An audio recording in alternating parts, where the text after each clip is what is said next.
Hi, I'm Isabel. And I'm Reece.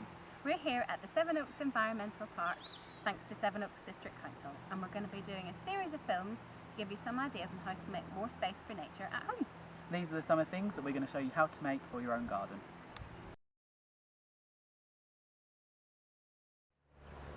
Today's film is all about reducing the impact we have on the environment and the things we send to landfill by repurposing items we have lying around the home and composting more.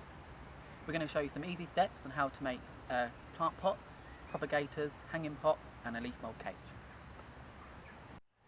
Today I'm going to show you how you can use old household items like these ones to make space for nature at home. I'm going to be turning this old tin can into a plant pot using just a hammer and nails, some paint and some compost. It's important to provide drainage for plants, so the first thing I'm going to do is turn my can upside down, and I'm just going to use a hammer and a nail to make a few holes in the bottom.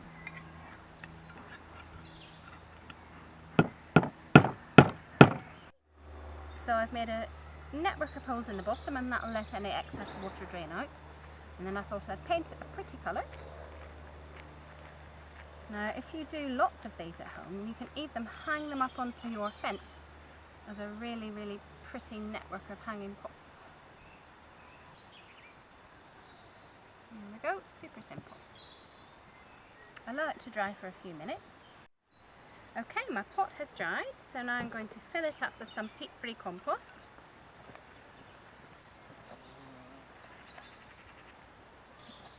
And sprinkle in a few bumblebee-friendly seeds.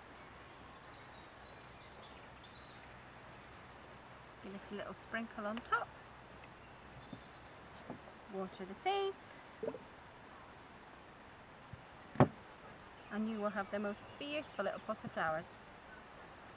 Next I'm going to show you a couple of things you can make out of old plastic bottles. One is going to be a propagator for growing plants, and the other is going to be a hanging planter. So let's do the propagator first. So a propagator is essentially a mini greenhouse, and it's a great way to start growing seeds when the weather's still a little bit cold. For this, I'm going to get my scissors and my plastic bottle, and I'm going to make a cut around there and completely detach the bottom from the top. So here.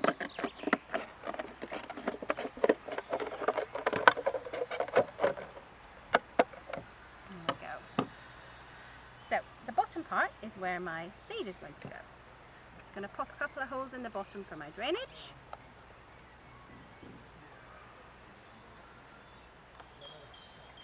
Next I put in a little bit of compost and a few of my bumblebee friendly seeds. Cover them up with a little bit more compost, and next we're going to put our lid on, and for that I just need a little bit of sellotape, and the sellotape is just going to act as a hinge to connect the top to the bottom. Line them up, put the sellotape on, and there we have it. And you can open it up to water it as required.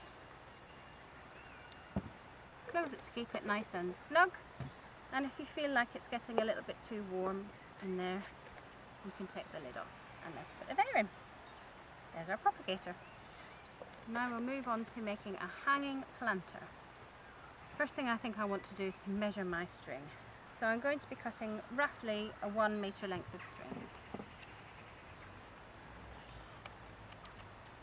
And I'm going to make some holes along one side of the bottle, which is going to end up being the bottom. Once again, do get an adult to carry out this little bit. And the nail punches through quite easily. So I have my row of holes there. And now I'm going to cut almost a window in the top of the bottle.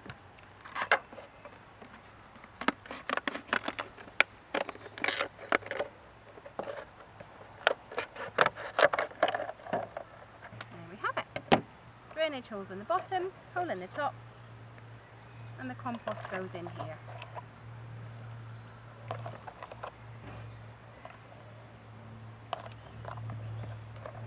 in a few of my seeds.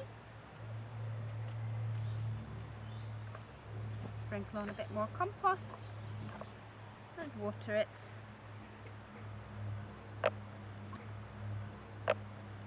finally, it's the tricky bit, which is to attach my strip. Tie one end around the neck of the bottle.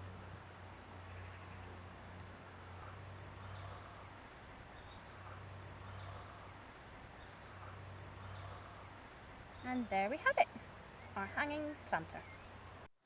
Next we'll be showing you how to make a leaf mould cage.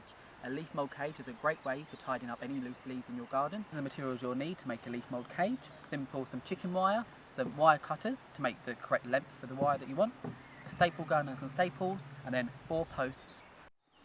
Next we're using the chicken wire cut to the appropriate length for the post underneath, and we're simply going to attach it by using a staple gun. We're going to do the same process with each post. If you haven't got a staple gun at home, you can do it with tacks and a hammer, and please use adult supervision. We've now finished attaching the chicken wire to the post using the staple gun. As you can see, they're equally spaced apart, and now we're going to put them into the ground.